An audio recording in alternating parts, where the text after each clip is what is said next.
그러면 우리 함께 같이 기도하고 오후 성경 공부를 시작하도록 하겠습니다.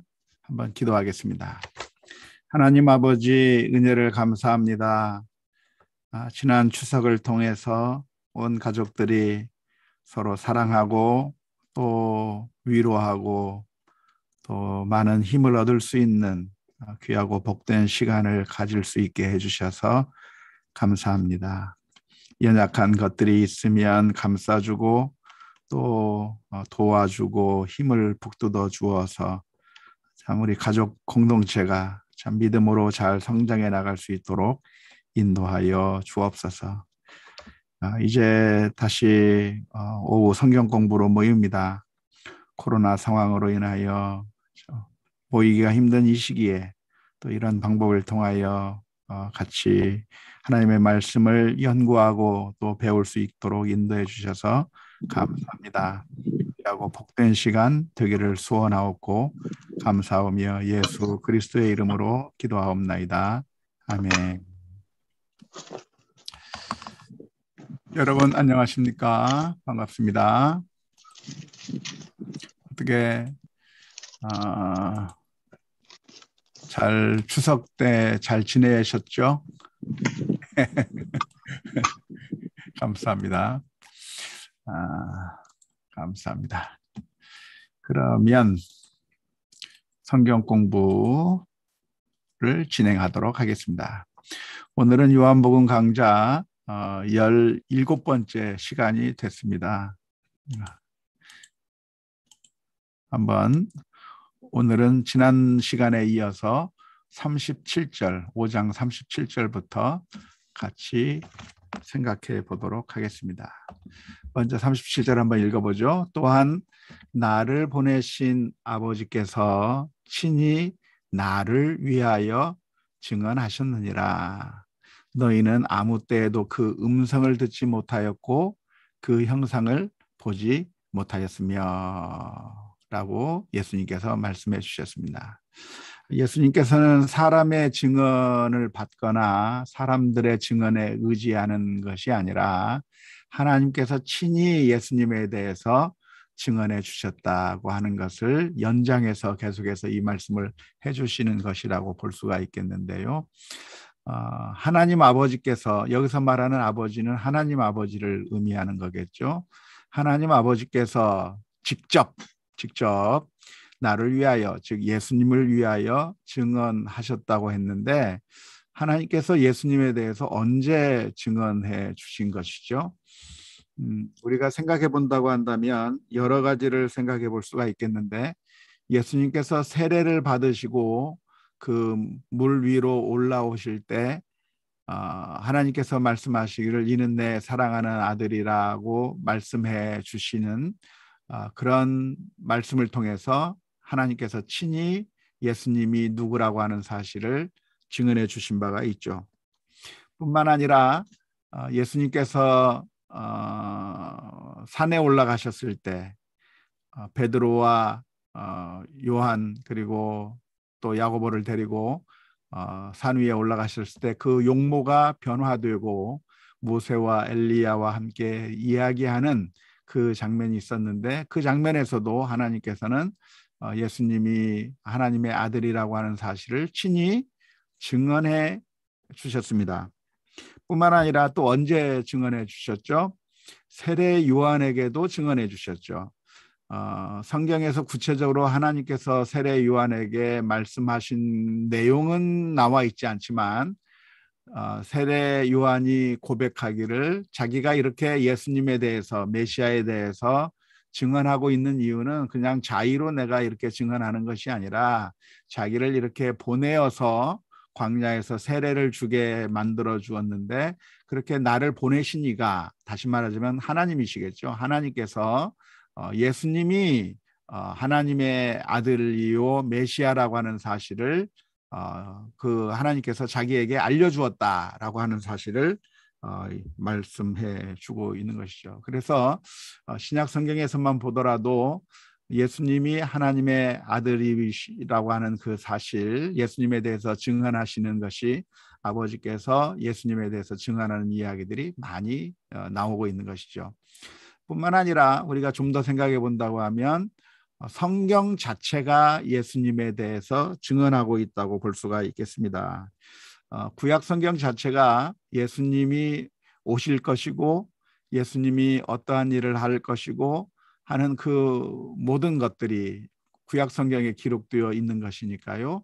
그러니까 하나님께서 이 구약 성경을 통해서 예수님에 대해서 증언해 주신 것이라고 그렇게 충분히 이해할 수가 있겠죠. 하나님께서 그렇게 친히 말씀해 주고 계시지만 그렇게 직접 말씀하시는 것에 대해서 사람들은 하나님의 음성을 듣지 못했고 하나님을 직접 본 적은 없어요. 하나님에 대해서 직접 음성을 듣지도 못했고 하나님을 직접 보지는 못했지만 그러나 하나님께서는 이런 여러 가지 방법을 통해서 세례 때라든지 용모가 변화될 때라든지 구약 성경을 통해서 세례 요한을 통해서 계속해서 증언해 주었다고 하는 것을 우리가 알 수가 있겠습니다. 5장 38절 그 말씀이 너희 속에 거하지 아니하니 이는 그가 보내신 이를 믿지 아니함이라.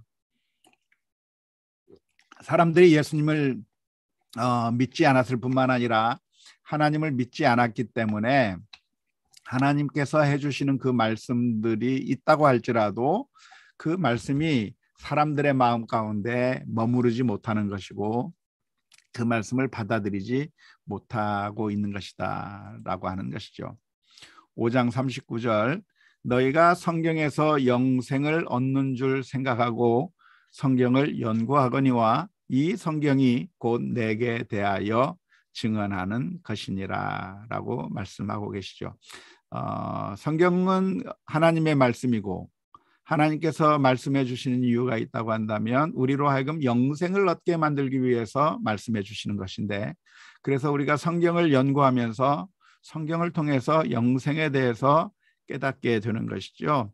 근데 이 말씀을 하시고 있는 당시에 예수님께서 말씀하시는 성경이라고 하는 것은 구약 성경을 의미하는 거겠죠. 구약 창세기에서부터 말라기까지 39권의 성경을 언급하시면서 너희들이 지금 이 구약 성경을 읽지 않느냐 그리고 연구하지 않느냐 그런데 이 성경이 예수님에 대해서 증언하는 것이라고 말씀해 주신 것이죠. 그러니까 우리가 가져야 될 관점이 있다고 한다면 성경 자체가 예수님에 대해서 증언하고 있는 책이다라고 하는 그런 관점을 알아야 됩니다. 특별히 엠마오로 가는 두 제자들에게 예수님께서는 구약 성경의 말씀을 풀어주시면서 성경이 예수님에 대해서 말하고 있는 것을 잘 설명해 줄 때 그 엠마오로 가던 두 제자의 마음이 뜨거워졌다라고 표현하고 있거든요. 그러니까 구약 성경 자체가 예수님이라고 하는 것을 구체적으로 이야기하고 있지는 않지만 사실 구약 성경의 주제가 예수님이라고 하는 사실을 알고 구약 성경을 읽으면서 예수님을 바라볼 수 있어야 그래야 성경을 제대로 읽은 것이라고 할 수가 있겠습니다. 수많은 사람들이 구약을 읽으면서도 구약 성경을 읽으면서도 전혀 복음을 발견하지 못하는 경우가 많이 있고 예수님을 보지 못하는 경우가 많이 있는 것이죠. 그저 율법적인 그 가르침, 그런 율법적인 명령 그런 것만 보면서 그냥 율법주의적인 신앙만을 보고 있는 경우가 많이 있는데요. 사실은 우리가 구약을 읽으면서도 예수님을 가리키고 있다고 하는 그 사실을 성경을 통해서 봐야 되는 겁니다. 그래서 만약 우리가 구약 성경을 읽으면서 예수님을 보지 못한다고 한다면 구약을 읽으면서 예수님을 발견하지 못한다고 한다면 구약 성경 말씀을 제대로 읽은 것이라고 말할 수가 없어요. 예를 들자면 이런 예를 하나 들 수가 있겠는데요. 다윗과 골리앗의 이야기를 예로 하나 들 수가 있겠습니다. 다윗과 골리앗의 이야기를 들으면 무슨 내용이 나오죠? 다윗이 물맷돌을 들고 골리앗을 이렇게 대항해서 나갑니다. 그래서 골리앗과 더불어서 싸우는 것이죠. 그래서 골리앗과 더불어 싸우면서 그 물매를 돌려서 골리앗을 쓰러뜨리는 그 이야기를 읽으면서 대부분의 사람들이 그 이야기를 읽으면서 얻는 교훈이 무엇이냐면, 어떻게 다윗이 골리앗을 이겼을까? 무슨 이 상대가 안 되는 그 골리앗을 어떻게 다윗이 이겼을까라고 하는 점에 주안점을 두고 그것을 바라봅니다. 다윗이라고 하는 사람은 골리앗을 이겼을 때 어떻게 이겼는가? 하나님을 철저히 의지해서 나아갔다. 전쟁이 사람에게 속한 것이 아니고 전쟁이 무기나 어떤 칼이나 이런 데 속해 있는 것이 아니고 전쟁이 하나님께 속해 있다고 하는 사실을 믿고 하나님만 의지해서 나아가서 그래서 골리앗을 무찔를 수가 있었다라고 하는 점에 착안하면서 결론 내리기를 뭐라고 결론을 하냐면, 그러니까 우리도 다윗처럼 우리가 용감하게 싸워야 되고 물러서지 말아야 되고, 아무리 큰 장애물이 우리 앞에 있다고 할지라도 두려워할 것이 아니라 하나님을 의지하고 믿고 신뢰하고 나가서 결국은 우리가 이 골리앗을 물리치듯이, 다윗이 골리앗을 물리치듯이 우리도 우리 앞에 놓여져 있는 커다란 장애물들을 믿음으로 극복하고 승리할 수 있어야 된다라고 하는 그런 결론으로 맺을 때가 참 많이 있습니다. 그런 결론을 내리는 것 자체가 뭐 나쁜 건 아니고요. 충분히 가능한 이야기이기는 합니다. 하지만 문제가 어디에 있을까요? 만일 다윗과 골리앗의 이야기를 그렇게 읽으면 어디에 문제가 생기나요? 어디에 문제가 생기냐면, 그런데 왜 나는 안 되지? 에 문제가 생기는 거예요. 다윗은 그렇게 골리앗을 무찔렀는데 나도 골리앗을 무찔리겠다고 나가는데 못 이기는 거예요. 어디서 잘못된 걸까요? 심지어 목사님이 설교를 하면서 뭐라고 설교하냐면, 여러분, 다윗이 골리앗을 무찌른 것처럼 여러분들도 믿음으로 나가면 못할 게 없습니다 라고 이야기를 하시는데, 문제가 뭐예요? 그렇게 설교하는 목사님 교회가 조그마해요. 개척교회 신세를 면치 못하고 있어요. 왜 믿음으로 나아가면 골리앗을 무찌를 수 있다고 얘기했는데 왜 그러면 목사님은 그 정도밖에 안 됩니까? 왜 그렇게 힘들게 목회하고 계십니까? 그렇게 가르치는 선생님은 겨우 그 정도밖에 못합니까? 아니, 골리앗 이길 수 있다고 하면서 왜 우리 주일학교 선생님이신 우리 선생님은 그렇게 인생을 참 그렇게 별로 성공하지 못한 것처럼 보이는 삶을 삽니까? 우리 아이들이 보기에 그런 의문을 갖게 되는 것이죠. 근데 어디에 문제가 있냐면 결코 다윗이 우리가 따라야 할 모범이 아니라고 하는데 있습니다. 성경에서 이 다윗의 이야기를 들려주는 것은 우리도 다윗과 같이 될 수 있다라고 하는 그런 것을 보여주기 위해서 다윗을 보여주는 것이 아니죠. 그럼 왜 이 다윗의 이야기가 나오냐면 지금 이스라엘 민족이 골리앗이라고 하는 그 커다란 그 위협 앞에서 모두가 다 멸망을 당할 수밖에 없는 그런 상황 가운데 있을 때 누가 나타났는가? 다윗이라고 하는 한 소년이 다윗이라고 하는 소년이 나타나서 목숨을 걸고 골리앗 앞에 나가는 것이죠. 저렇게 나가면 어떻게 됩니까? 죽는 거예요. 왜냐하면 상대가 안 되기 때문에 죽는 거예요. 그러니까 다윗이 나가는 것은 정말 모험적인 것인데 놀랍게도 그 키도 조그마한 그 다윗이 목숨을 걸고 골리앗과 나가 싸우는데 놀랍게도 물맷돌을 돌려서 그 골리앗을 쓰러뜨리는 그 장면을 통해서 아하, 우리에게도 저런 다윗과 같은 구세주가 필요하구나.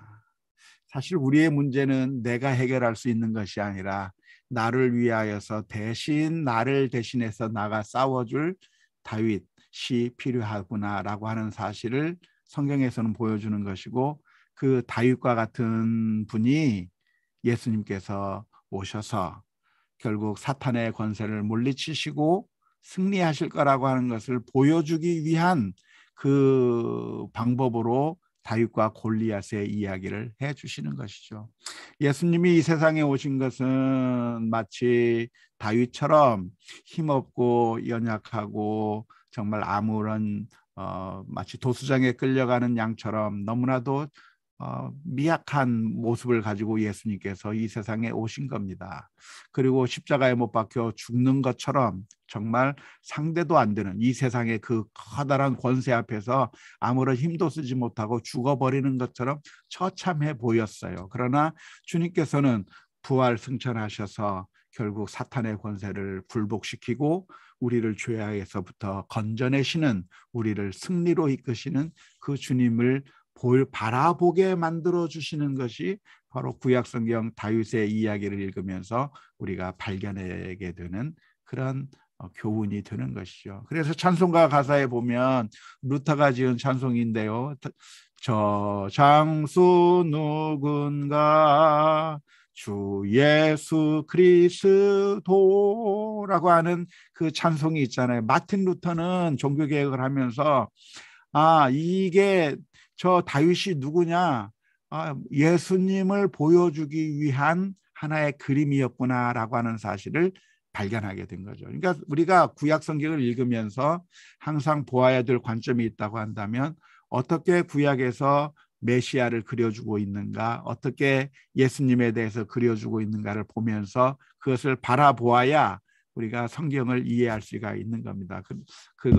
그래서 성경이 그 모든 내용들이 예수님에 대해서 증언하고 예수님에 대해서 예표하고 있는 것인데, 그것을 바라보지 않는다고 한다면 우리가 성경을 잘못 읽게 되는 것이고 이 성경에 쓰여진 그 목적을 우리가 잃어버리게 되는 것이죠. 그래서 성경의 여러 가지 이야기들을 보면서 사사기에 등장하는 여러 사사의 모습들을 통해서 또는 여러 왕들, 여러 인물들의 이야기를 통해서 그걸 보면서 지금 우리를 구원할 구세주가 있는데 그 구세주는 구약 성경에 나오는 구세주들은 전부 다 미약한 구세주들이거든요. 늘 실수하고 넘어지고 입다와 같은 사람도 구원을 하기는 하지만 흠이 많고 여러 가지 문제가 있는 그런 사람들인데, 그런데 그런 사람들을 능가하는 정말 완벽하고 아무 문제 없고 정말 좋은 메시아이신 예수님이 오실 것을 미리미리 얘기한 것이 구약 성경의 가르침이라고 볼 수가 있는 겁니다. 그래서 우리가 성경 말씀을 읽을 때 성경에서 예수님에 대해서 증언하고 있다고 하는 사실을 바라보고 읽지 않는다고 한다면 성경을 잘못 이해하는 것이 되는 것이고, 오히려 많은 사람들이 그런 예수님에 대해서 생각지 않고 그냥 나도 다윗처럼 어떻게 해볼까, 나도 솔로몬처럼 지혜로운 왕이 한번 돼볼까 하지만 안 되는 거죠. 안 되는 이유가 무엇이냐면 그것들이 다 우리가 그렇게 살라고 하는 이야기가 아니라, 물론 그렇게 노력은 해야 되겠죠. 노력은 해야 되겠지만 결국은 우리는 넘어질 수밖에 없는 존재이고 쓰러질 수밖에 없는 존재인데, 우리를 구원하시기 위해서 다윗과 같은 예수님이 오신 것이고, 솔로몬과 같은 지혜의 왕이신 예수님이 오신 것이고, 또 모세와 같이 사람들에게 먹이기도 하고 모세와 같이 그 가나안 땅으로 인도하기도 하는 그런 예수님께서 오셔서 우리 죄로 인해서 멸망한 우리를 해방시켜서 그리고 우리들을 인도하여 영원한 천국으로 인도하시는 그 예수님을 바라보게 만드는 모든 구약 성경에 나오는 내용들이 하나하나가 다 예수님을 가리키고 있다고 하는 사실을 제대로 보지 않는다고 한다면 성경을 잘못 읽는 것이 되는 것이고, 특별히 그 구원자 하나님의 은총이시며 예수님을 통한 구원의 이야기를 읽지 않게 된다고 한다면 결국 우리가 율법주의로 빠지게 되는데, 그 율법주의의 문제가 무엇이냐면 우리가 아무리 노력해도 안 되는 거죠. 열심히 믿음으로 잘 살라고 말하고 정말 거룩하게 살으라고 하나 구약 성경의 말씀대로 우리가 한번 다윗처럼 한번 살아볼까, 우리가 다윗처럼 용서 한번 해볼까 하는데 용서가 안 되잖아요. 그러니까 그런 율법주의적인 가르침을 구약에서 읽는 것이 아니라 예수님이 정말 우리에게 필요하구나, 메시아가 필요한 것이고 하나님께서 그 메시아를 보내주셨다고 하는 그런 내용들을 성경에서 읽어야 할 것이라고 생각을 합니다. 5장 40절, 그러나 너희가 영생을 얻기 위하여 내게 오기를 원하지 아니하는도다. 안타깝게도 수많은 사람들이 구약 성경을, 똑같은 구약을 읽으면서도 예수님을 발견하고 우리에게 예수님이 필요하구나라고 하는 사실을 알고 예수님에게로 나가야 되는데 예수님에게로 가지 않고 어디로 가냐면 내가 어떻게 해보려고 노력하다가 그러다가 정말 제대로 되지 못하는 그런 경우들이 많이 나타나는 것이죠. 5장 41절 말씀입니다. 나는 사람에게서 영광을 취하지 아니하노라. 이 말씀은 사람들이 예수님에게 영광을 올려드리는 그 영광에 의해서 예수님께서 영화롭게 되는 것이 아니라고 하는 것을 말씀하고 있는 겁니다.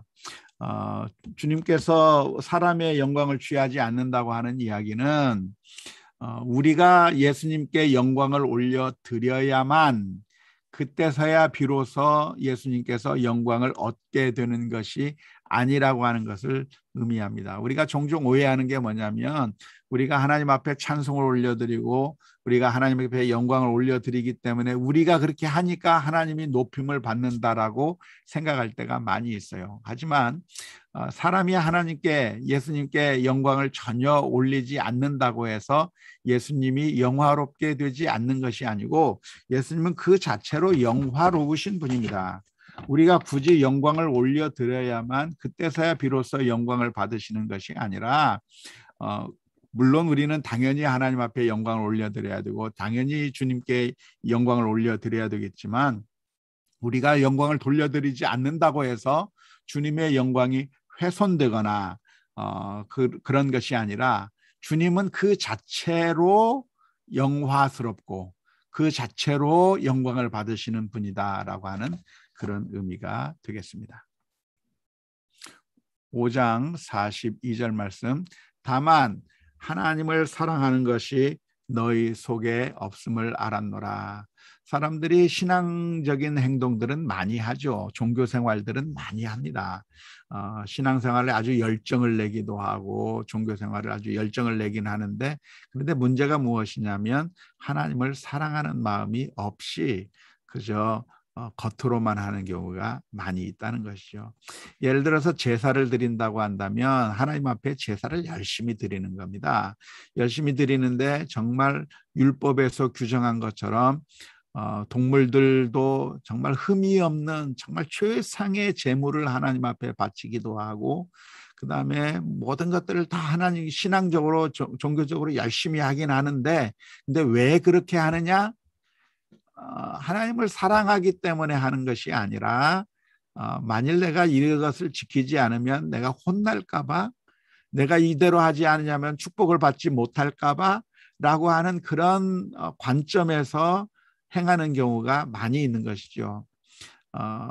우리 한국 크리스천들이 늘 빠지기 쉬운 그런 함정이기도 하고요. 사실은 그것이 우리 한국 사람들에게만 나타나는 것이 아니라 벌써 이스라엘 민족들이 그렇게 행해왔던 것이죠. 하나님 앞에 철저하게 신앙생활을 하는 겁니다. 종교 활동을 하는 겁니다. 종교 활동하는데 왜 그렇게 종교 활동을 하느냐?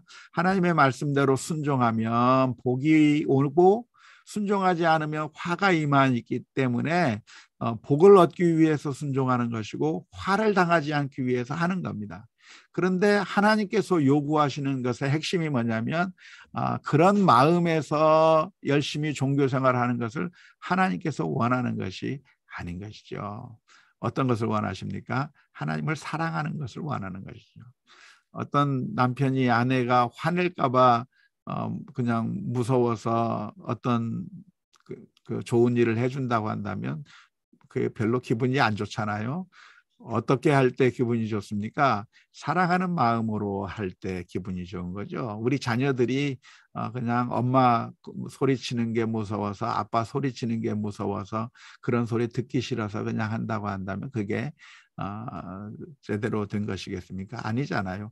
정말 사랑하기 때문에 하는 것이 그 모든 가정생활에 있어서 가장 중요한 것인 것과 마찬가지로 우리가 신앙생활도 역시 마찬가지입니다. 우리가 하나님을 사랑하기 때문에 예배하고 하나님을 사랑하기 때문에 헌신하고 하는 것이 가장 중요한 것이지, 그러한 사랑에 하는 마음이 빠져버린 채 완벽하게 종교생활하는 것은 사람들 보기에는 박수 받을 일이 될 수는 있겠지만 하나님 앞에서는 박수 받을 일이 되지 않는다고 하는 사실을 기억해야 할 것입니다.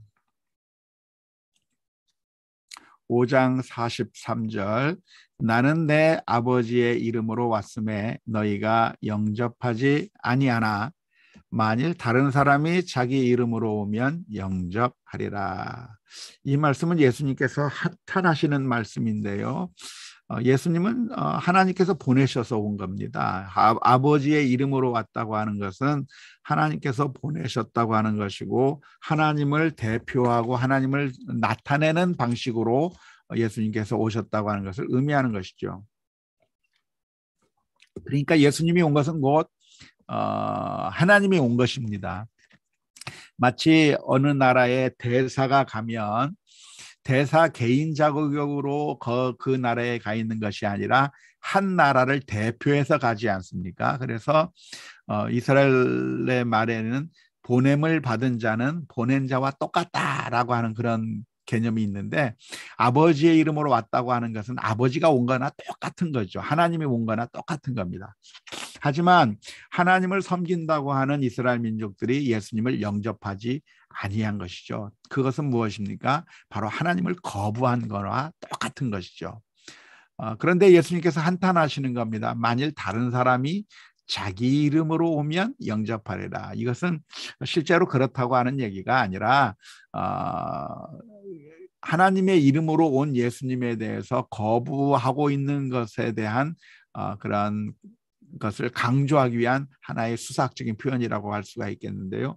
다른 사람들에 대해서는 아무런 그 권위도 없고 하나님께서 보내시지 않은 사람들은 잘 따르는 것처럼 보이는 경우가 많이 있는 것이죠. 거짓 선지자가 오면 그 거짓 선지자들에게는 잘 따라가 다니면서 정말 하나님께서 보내신 그 선지자들은 박해하고 영접하지 않는 그런 모습들이 우리 가운데 많이 있다고 하는 사실을 보여주기 위해서 이런 말씀을 해주고 계시는 것이죠.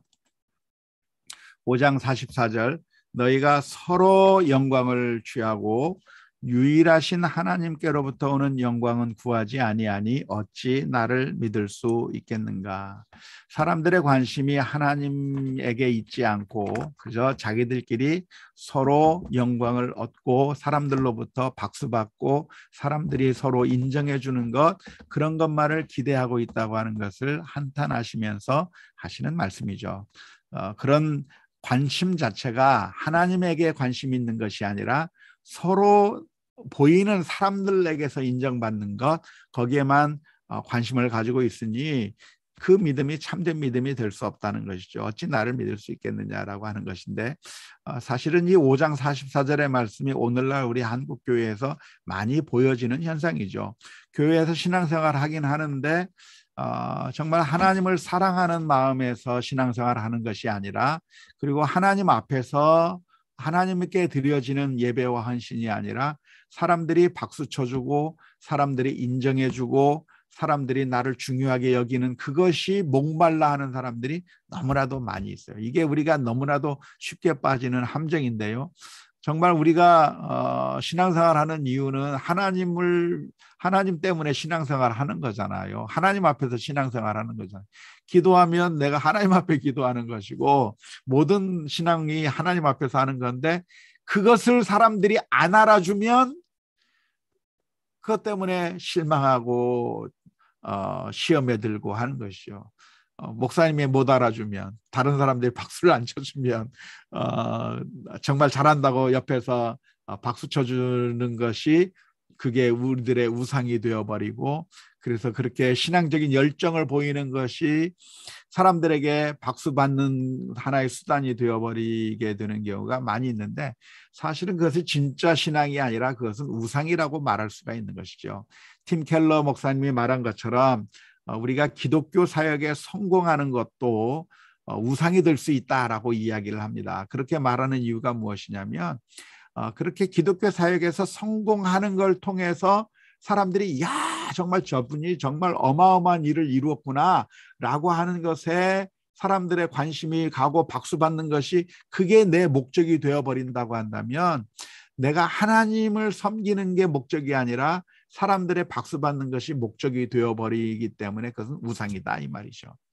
예를 들어서 내가 선교사가 되어가지고 어느 지역에 가서 선교 활동을 했는데 그래서 수많은 사람들을 회개시키고 기독교인으로 다 변화시키고 해서 수많은 선교 업적을 이루었다고 합시다. 그렇게 엄청난 선교의 업적을 이루어가지고 돌아왔을 때 사람들이 그걸 알아주고 정말 저분은 정말 대단한 선교사야 어마어마한 선교사라고 하는 이야기를 들어야만 그래야 내가 보상을 받는구나 생각하고 내 수고가 헛되지 않는구나라고 그렇게 마음을 먹는다고 한다면 사실은 신앙생활도 많이 했고 내가 전도도 많이 하고 선교도 많이 하긴 했지만 사실은 하나님 앞에서 하게 된 것이 아니라 사람들 앞에서 인정받는 것이 하나의 우상이 되어버리는 그런 걸로 바뀌어 버릴 수가 있는 것이죠. 그래서 우리가 조심해야 될 것 중에 하나가 뭐냐면 서로의 영광을 구하고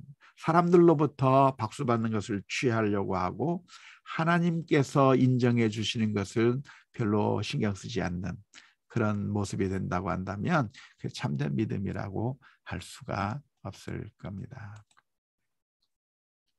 5장 45절 말씀입니다. 내가 너희를 아버지께 고발할까 생각하지 말라. 너희를 고발하는 이가 있으니 곧 너희가 바라는 자 모세니라 라고 말씀하고 있습니다. 이 말씀은 율법이 너희를 판단한다는 얘기죠. 모세가 준 율법, 구약 성경에 많은 율법들이 있는데 그 율법들이 결국은 너희를 판단하고 너희의 잘못들을 드러낸다고 하는 그런 의미에서 이 말씀을 해 주신 것입니다. 5장 46절 모세를 믿었더라면 또 나를 믿었으리니 이는 그가 내게 대하여 기록하였음이라. 아까도 말씀드렸지만 구약성경 전체가 누구에 대한 책이냐면 예수님에 대한 책이거든요.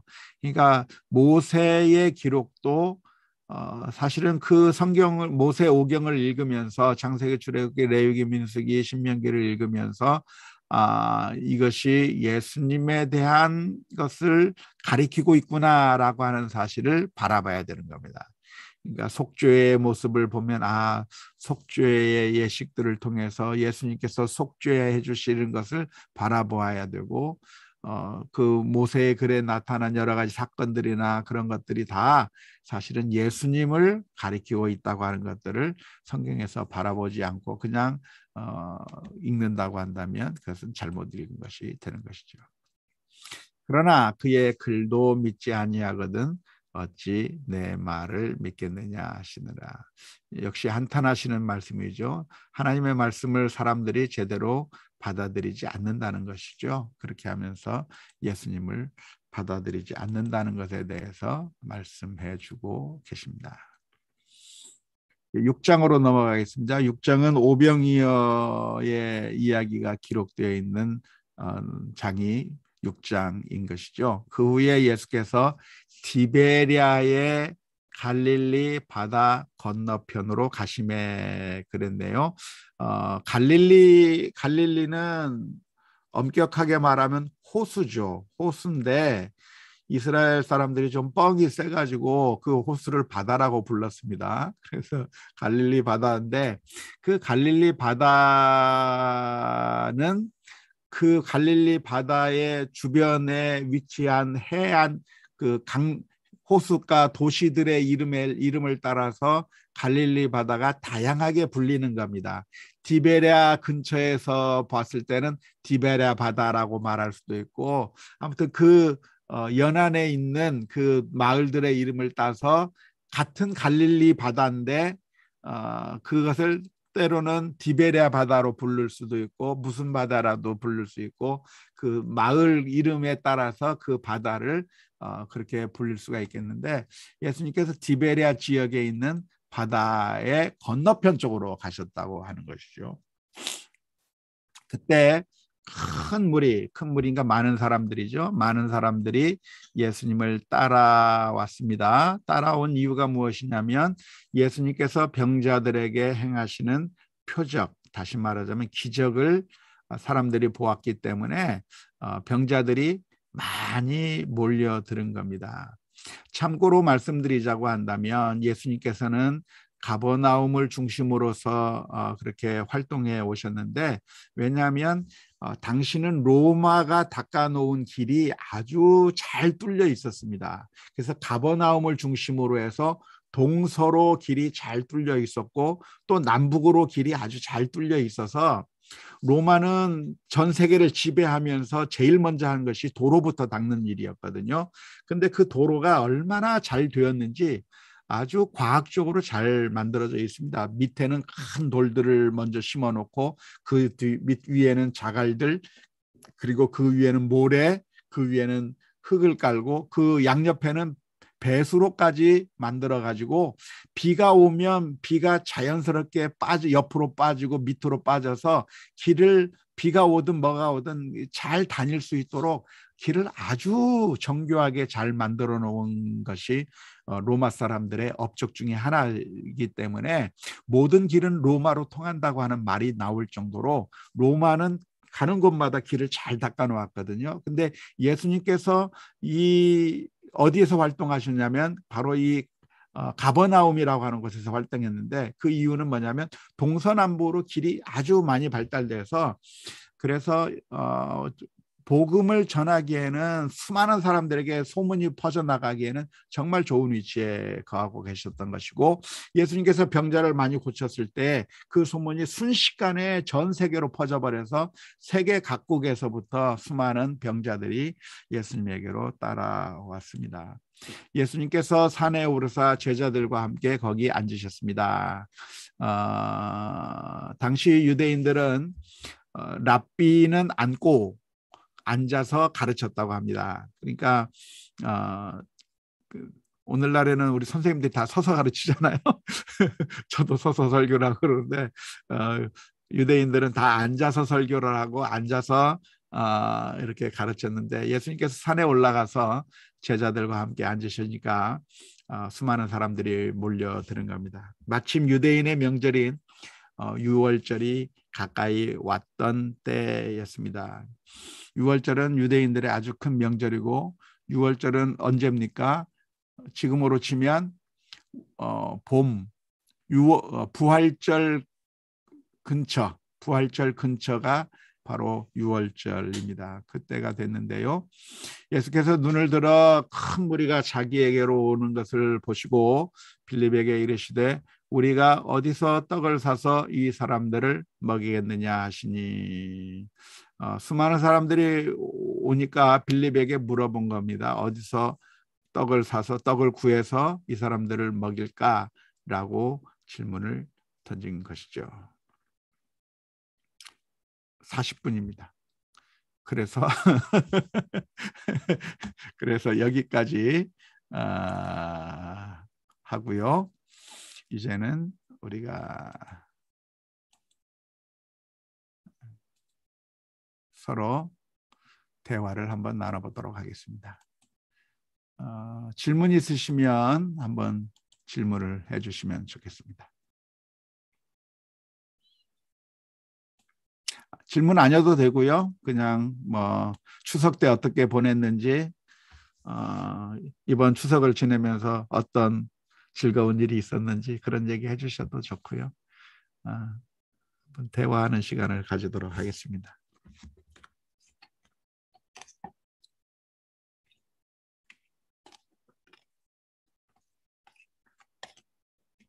네, 노진범 비사님 말씀하십시오.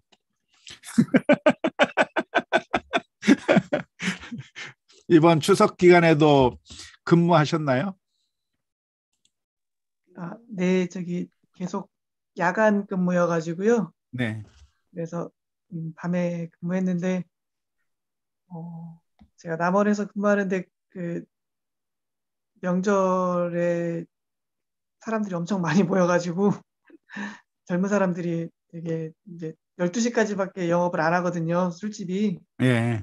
그래서 12시 넘으면 다 인근에 있는 공원에 모여가지고 공원에서 이제 있어가지고 막 주변에 시끄럽기도 하고 또 많이 싸우기도 하고 해서 많이 바빴던 명절이었던 것 같습니다. 이번에 남원에서 좀 많이 나왔었나요? 어떻게? 많이 나오지는 않았는데요. 남원이 그 정도 모일 정도면은 뭐 전주라든지 뭐 더 큰 도시는 훨씬 네. 많이 모였겠다 해가지고 좀 지금 뭐 3천 명이 넘어가고 이런 것들이 또 우려가 되긴 하더라고요. 네. 뭐 젊은 친구들이 막 모여서 마스크도 잘 안 쓰고 그러니까. 예. 감사합니다. Thank you for sharing. 예, 나눠주셔서 감사하고요. 예, 또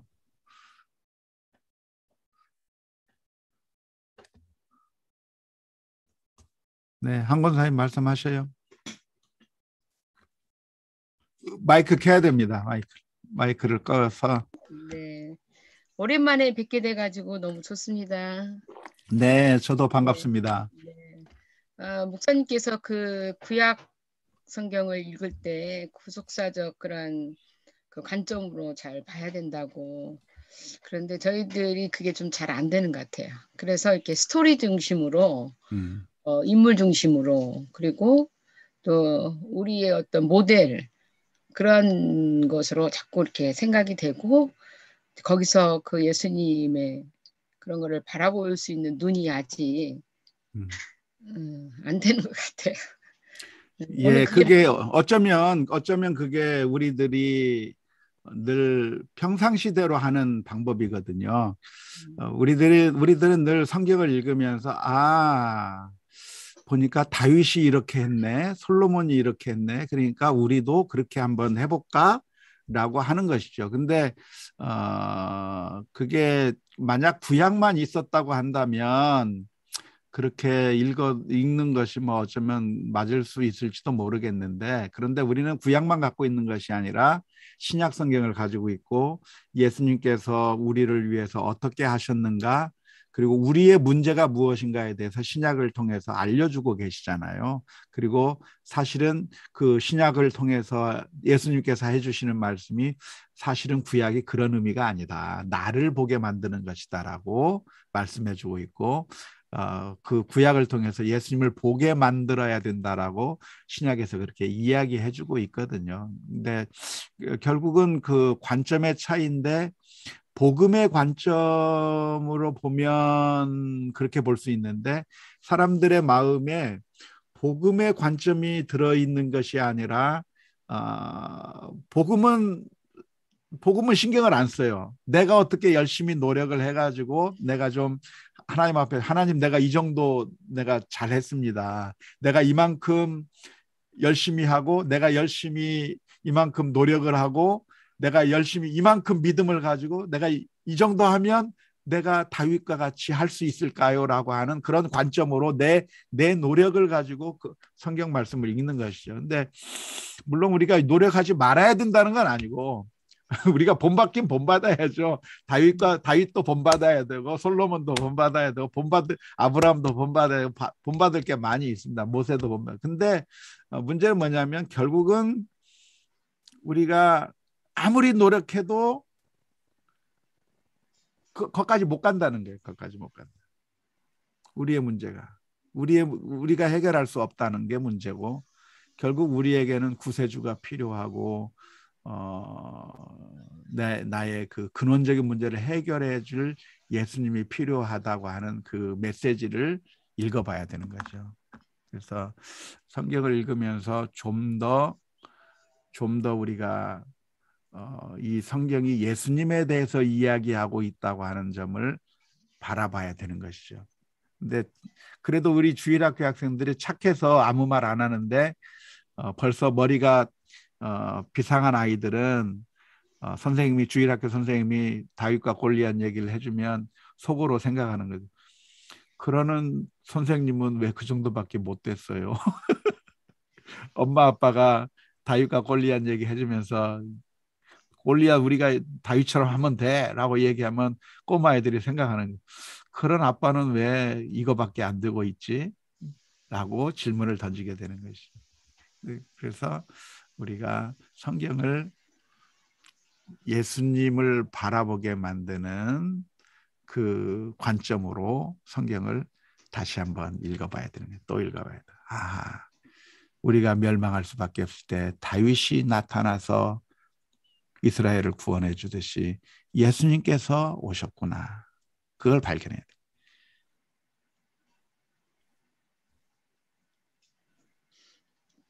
네. 네. 자꾸 관점을 바꾸려고 노력을 네. 해야 될 것 같아요.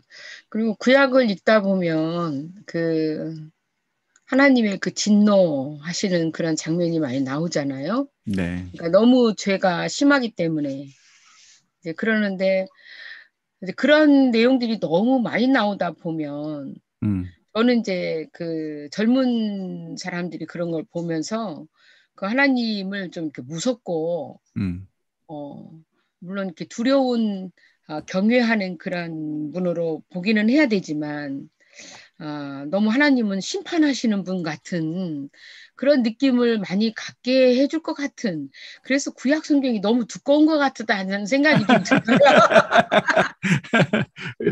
두꺼워요. 많아요. 예. 근데 두 가지를 다 봐야죠. 두 가지를 다 봐야 되는데 하나님이 공의의 하나님이고 무서운 심판자라고 하는 점을 봐야죠. 왜냐하면 정말 그 우리의 잘못과 죄가 그냥 가볍지 않다.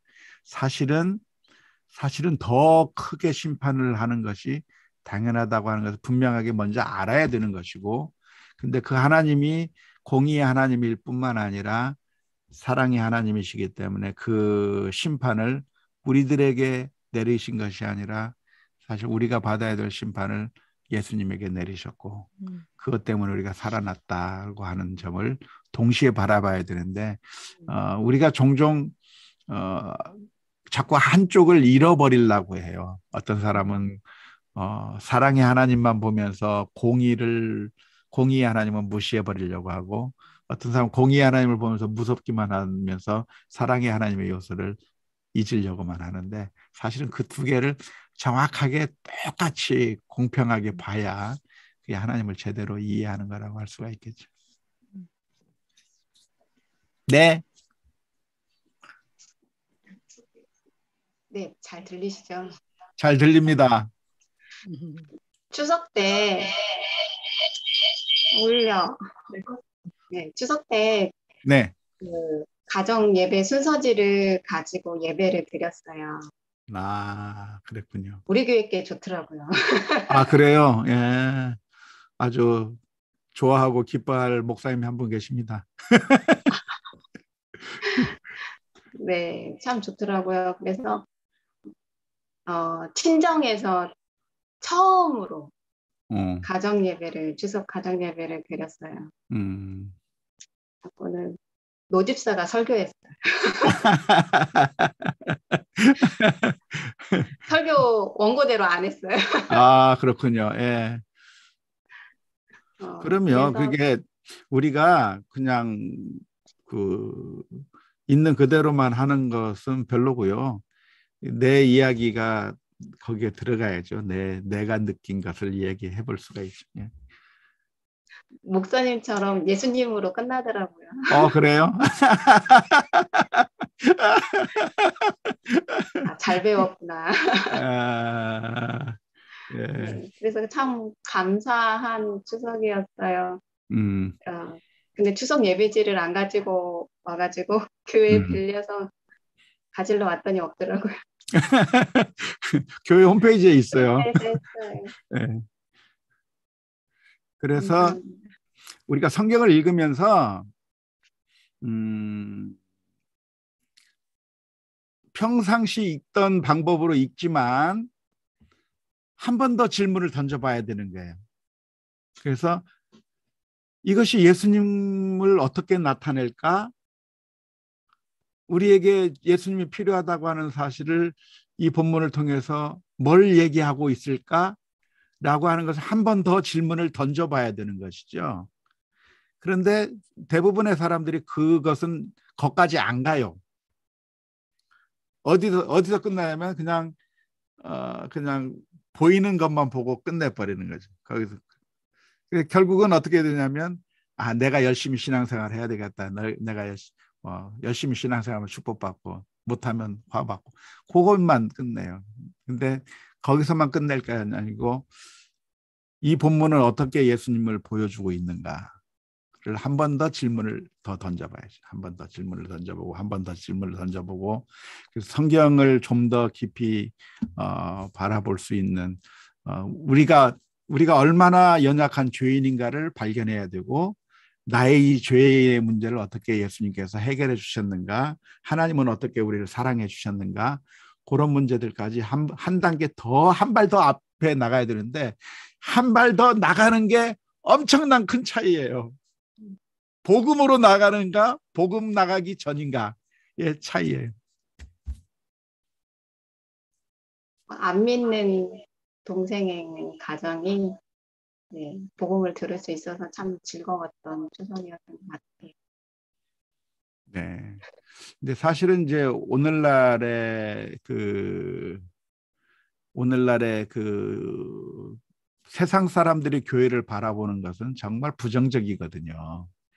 왜냐하면 세상 사람들의 기대는 뭐냐면 적어도 교회라고 한다면 신앙생활을 하는 사람이라고 한다면 좀 고상해야 될 것이고 좀 더 믿음이 더 성장했어야 되고 정말 더 사랑이 많은 사람이기를 기대하고 있는 거죠. 그런데 세상 사람들이 교회를 봤을 때 차이가 없어요. 똑같아요. 불신자나 신자나 나쁘긴 똑같이 나쁜 거예요. 심지어 오히려 더 나쁜 놈들이 더 있는 것 같아요. 왜냐하면 세상 사람들은 잘못하면 잘못한 걸 알고 미안하다고 그러는데 크리스천들은 잘못해놓고도 나 용서받았어 그러고 뻔뻔하고 있다. 그러니까 이 불신자들에게 복음을 전하기가 어렵죠. 어려운데 근데 아주 절망적인 것은 아닌 것은 우리가 그러한 사실을 솔직하게 인정해야 되는 거죠. 사실 맞다고 우리 크리스천들도 똑같이 넘어지고 똑같이 죄를 짓고 똑같이 그런다고 매 주일날 교회 가서 말씀 들을 때는 내가 잘 살겠다고 결심하고 나서는데 교회 문 나가면서부터 또 까먹고 또 죄를 짓고 또 화내고 또 이기적이 되고 또 탐욕적이 되고 갑질하고 나쁜 짓 하고 하는 그 모습으로 또 변한다고. 매주일 들어도 또 그렇게 넘어지고 또 넘어질 수밖에 없다고. 그래서 우리의 힘과 노력으로는 천국에 갈 수 없다고 하는 게 우리의 문제고. 그러면 이 사망의 몸에서 누가 우리를 구원해낼 수 있겠는가? 놀랍게도 예수님께서 우리의 죄를 지고 십자가를 지셨기 때문에 가능한 일이다 라고 하는 것을 먼저 우리가 죄인이라고 하는 사실들이 먼저 공유가 됐을 때 그 다음에 예수님을 소개해 줄 수가 있는 거예요. 그 죄인이라고 하는 사실이 공유가 안 되면 그다음 예수님을 소개할 방법이 없어요. 내가 갈증이 있다고 하는 것을 못 느끼면 영원한 생수이신 예수님을 소개해 줄 수가 없어요. 내가 배고프다는 걸 느끼지 못하는 사람에게 밥을 먹일 수 없듯이 생명의 양식인 예수님을 소개할 수 없는 거예요. 그래서 가능성이 아예 없는 건 아니고 복음은 정말 강력하고 파워풀한 거죠. 왜냐하면 우리들에게 유일한 소망이니까. 다른 데는 소망이 없거든요. 감사합니다. 우리 고은아 집사님은 어떻게 쉬기만 하고 고은아 권사님. 네. 안녕하세요. 오늘 너무 은혜로운 시간이었고요. 네. 한혜실 권사님 말씀에 저도 전적으로 매일매일 저도 통감하는 부분이 복음으로 나아가지 못하는 제 자신을 좀 많이 발견하거든요. 오늘 아침에도 이제 주일이라 CBS 딱 들었는데 분당 우리 교회 이찬수 목사님께서 저희 예전에 읽었던 그 내가 만든 신 팀 켈러 그거를 다시 한번 말씀해 주시는데 그런 생각을 했어요. 아침에 오늘 요한복음 말씀 들으면서 복음으로 읽지 못하니까 그러니까 구약 성경이든 신약이든 복음으로 자꾸 나아가야 되는데 이게 아니고 나의 노력, 나의 공로를 자꾸 생각을 하니까 좀 한계에 부딪히기도 하는 것 같고요. 그러다 보니까 나만의 내가 어떤 신을 만드는 것 같다는 그런 생각을 좀 많이 했어요. 진짜 내가 만든 신은 반드시 나를 배신한다는 그 말씀을 읽음에도 불구하고 자꾸만 거기서 한 발만 진짜 더 앞으로 나아가면 될 텐데 그 한 발 앞으로 나아가는 게 너무 힘들더라고요. 그래서 지금은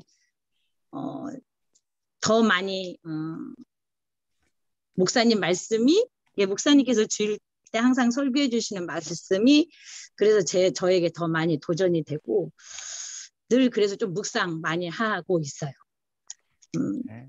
많이 도전받고 있고 아무튼 좋아요. 그리고 정현주 집사님, 권사님네 집 너무 부러웠어요.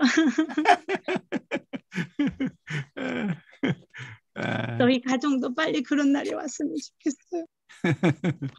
예.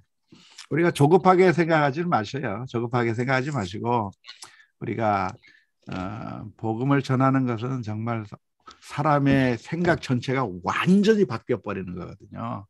지금까지 내 의의 관점으로 바라보던 세계관에서 내가 할 수 없구나라고 하는 사실을 발견하게 되는 엄청난 충격적인 사건이고 하나님 그러니까 도와주세요라고 하는 그 자존심을 부리던 사람들이 내가 힘이 없습니다. 나를 도와주세요라는 걸로 완전히 바뀌게 되는 사건이기 때문에 엄청난 사건이기 때문에 쉽지는 않아요. 쉽지는 않은데 그냥 한두 마디 내가 얘기해가지고 사람들이 변하는 게 아니고 끊임없이 우리가 사랑도 해주고 또 기회를 봐가면서 정말 우리에게 메시아가 필요하다고 하는 것을 말해줄 때가 옵니다. 그러니까 예를 들어서 이제 병자가 있다고 한다면 내가 예를 들어서 허리가 아팠어요.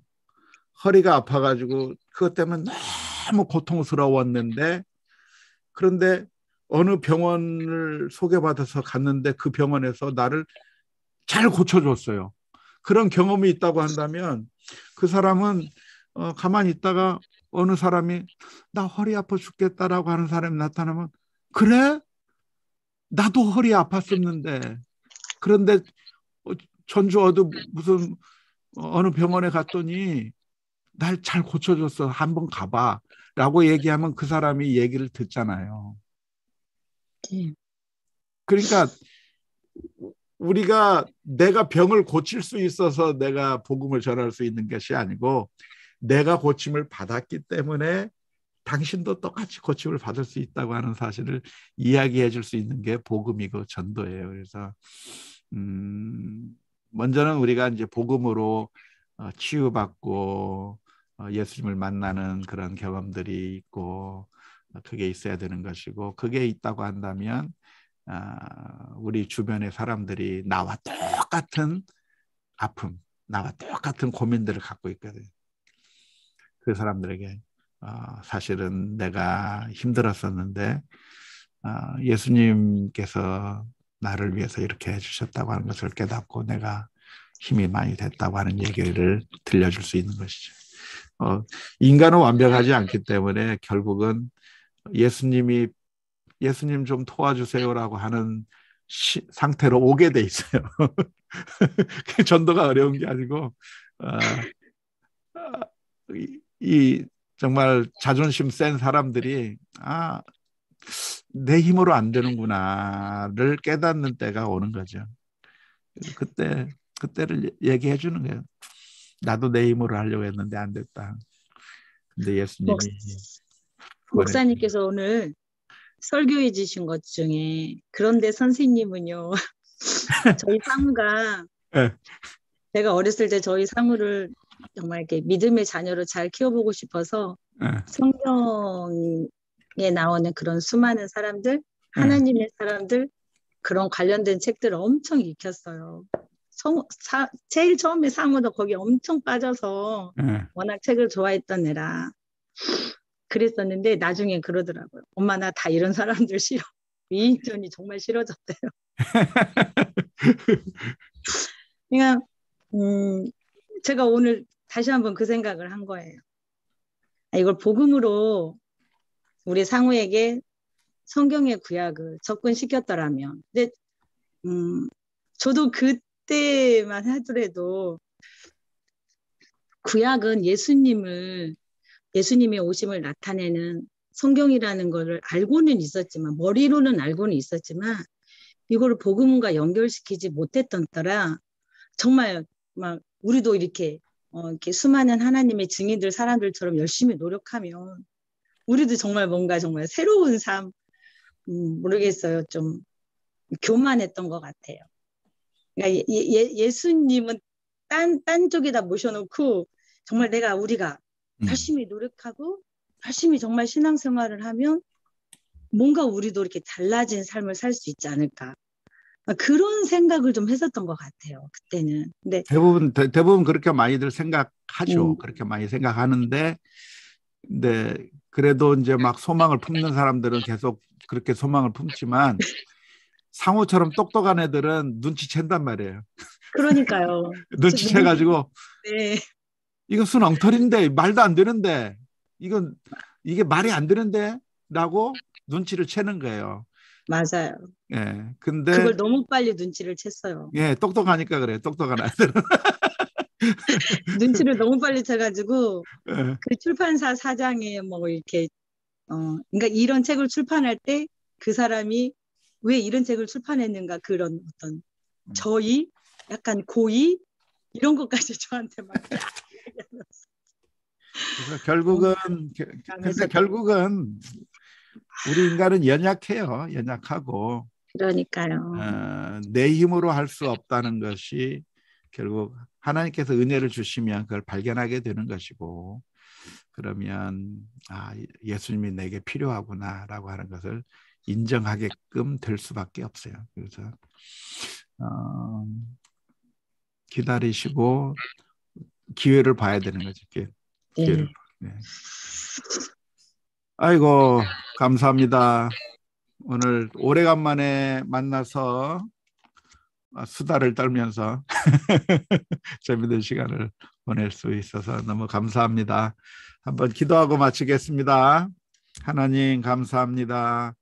오늘 또 성경 공부를 같이 진행할 수 있게 하셔서 감사합니다. 저희들은 너무나도 연약하오니 주님 은혜 베풀어 주옵소서.